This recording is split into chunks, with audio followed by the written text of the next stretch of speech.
Stop it. His real name is Matthew Morrison, but you'll probably know him as Mr. Shoe. Yes, we're talking Glee here, a sort of cult hit that very rapidly went mainstream and then went huge and won Emmys and the soundtracks went to #1. You know it. And now this guy, Mr. Matthew Morrison, is releasing an album of his own, a solo album with most of the songs written by him. Glee fans will love it. But given Glee is on next, and we know many of you love that too, we decided to crash his music studio and ask him about the show that has made him so very famous.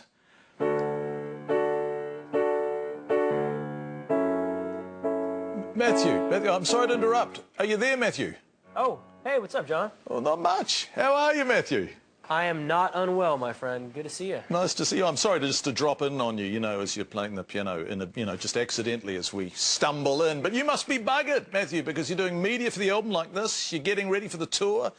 You're still shooting Glee with your incredible rehearsal schedule. You can see it on air, thankfully, but you guys clearly prep really hard. It's the hardest show. It's definitely the hardest show in Hollywood, and everyone here kind of knows that. And I think, like you said, being a viewer of Glee, people can kind of realize the challenge of putting on a new hour musical every single week. It is quite a daunting task, and it took a while to kind of figure out how to even do it. But you know, what people don't realize is it takes usually about 9 days to film one episode of Glee. You know, you see a nice, quick 44-minute episode on your television, but there's a lot that goes into it. Not only the filming aspect of it, but, you know, we're in rehearsals or we're in the recording studio, in the dance studio. It's a full-on job. It's a 15, 16-hour day, every day. Wow, a new musical a week. I hadn't thought of it in those terms. I was just thinking back, though, to the 20th century, you know, when you landed a part on Broadway in the chorus line of Footloose. You were 19, I think, and you must have thought then that was about as good as it gets, did you?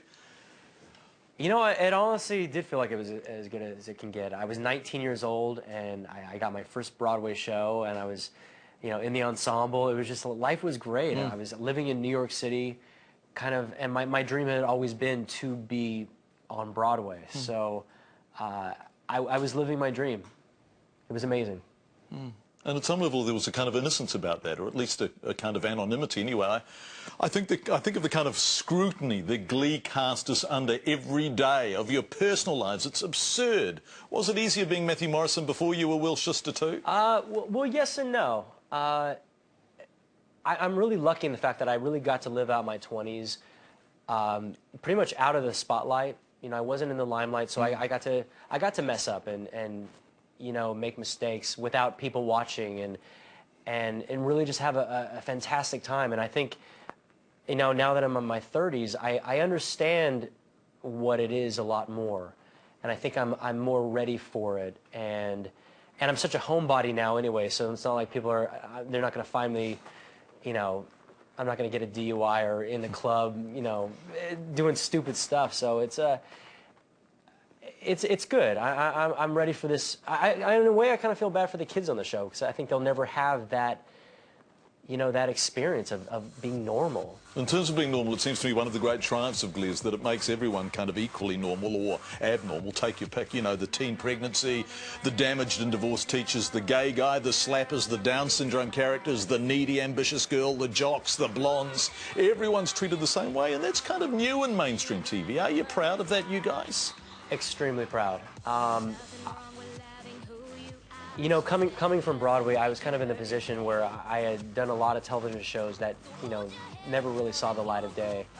And honestly, when I got Glee, I didn't think it would really see the light of day because it was, you know, I thought it was for like a niche kind of audience.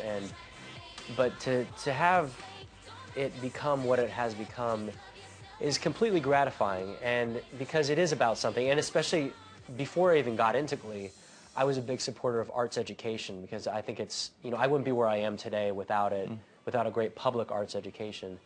And I think the show has done so much for the arts, and that is something I'm extremely proud of. And the fact that, you know, I feel so lucky to be a part of Glee because I could be playing a detective with a chimpanzee as a sidekick. So, you know, it's good. Baby, I was born this way, hey.